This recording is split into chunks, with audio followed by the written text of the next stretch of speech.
Imagine a Fortune 500 company in crisis. Margins are crashing, competitors are swarming, and the executive board is in a state of sheer panic. The ship is taking on water fast. During a catastrophic event like this, the natural human instinct is to examine every failing metric and analyze every angry customer report. The consulting industry calls this boiling the ocean, and it results in a team drowning in noise. A turnaround consultant typically has just 4 weeks to locate the core leak. To stay focused, they rely on the MECC principle: mutually exclusive, collectively exhaustive. This diagram shows how any multi-layered problem, like a profit decline, is cleanly sliced into entirely separate categories of revenue and cost.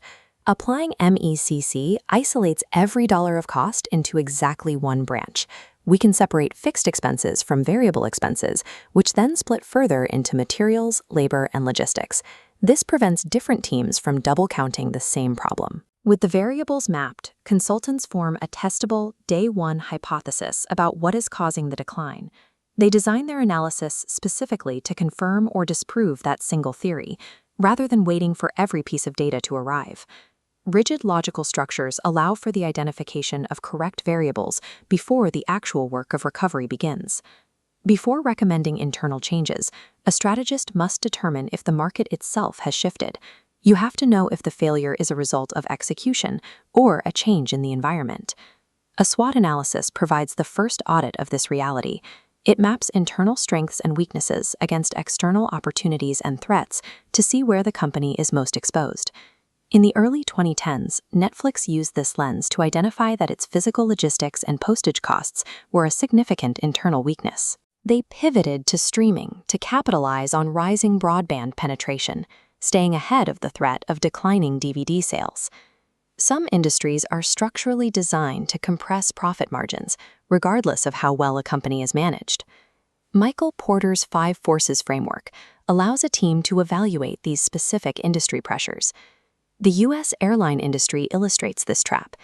Intense price rivalry, high fixed costs, and the bargaining power of aircraft manufacturers combine to keep long-term profitability near the cost of capital.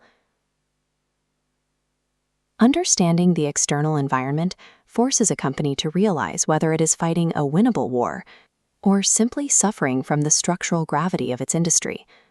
Moving the focus inward often reveals that a company is bleeding cash because leadership is emotionally attached to underperforming divisions. The BCG growth share matrix strips away emotion. It plots market share against market growth, sorting assets into stars, cash cows, question marks, and dogs. Procter & Gamble used this to prune 100 dog brands, concentrating capital on stars and cash cows. For complex corporate portfolios, the GE McKinsey 9-box matrix adds more granular criteria. During his tenure at General Electric, Jack Welch famously used this model to enforce a rule of being number 1 or 2 in every market, leading to the divestment of underperforming small appliance lines. Objective capital allocation requires a company to definitively kill its own weak ideas in order to fund its strongest ones. Once the bleeding stops and the weak divisions are cut, a turnaround team must map an entirely new vector for growth. The blue ocean strategy provides a framework for escaping red oceans of commoditized competition. The goal is to create uncontested market space by eliminating costly traditional industry norms. Cirque du Soleil achieved this in the 1980s by eliminating expensive animal acts and star performers. They raised the theatrical value of the circus to create a higher margin category that was largely uncontested by traditional rivals. The Ansoff matrix quantifies these pivots by mapping new products against new markets. Amazon's move from low-margin retail into high-margin enterprise cloud computing represents a diversification play that redefined its profitability. Successful turnarounds prioritize building escape velocity over merely patching up an aging business model. A brilliant strategic pivot on paper will fail if the organization's culture rejects it. Kotter's 8-step change model addresses this friction.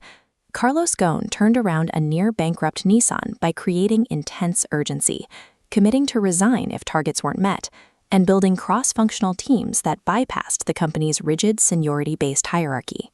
The McKinsey 7S framework proves that hard elements like strategy and structure must be aligned with soft elements like corporate style and shared values.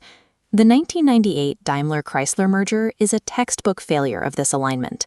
Years of underperformance followed because the strategically logical deal could not overcome the friction between two sharply different corporate cultures. Top strategists wield structured visual frameworks to organize complexity.